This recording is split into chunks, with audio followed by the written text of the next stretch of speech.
Hello everyone, in this video I will show you how to refund on Shein without returning. Right, so this is a very rare case where you don't want to return the product but you want to get the refund.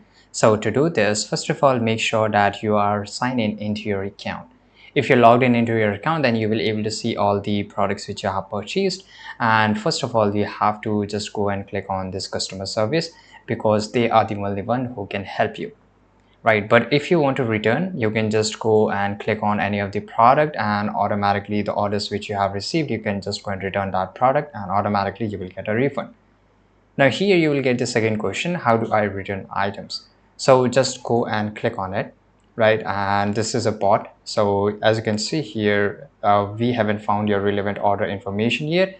So automatically you will get all this here. So for example, if you make sure that just go and have a talk with this custom bot, and if they are not able to answer you properly, then of course you will get an option to connect with a real human and they will help you. Right, for example, if I just go and click on quick return here, automatically this bot will find out that all the orders which I've done with Shane will be appear here and I can just return that. For example, I can just modify my shipping address and there's a lot of things you can do it with here, right? I hope you found this video very useful, and if you did, make sure to like this video, subscribe.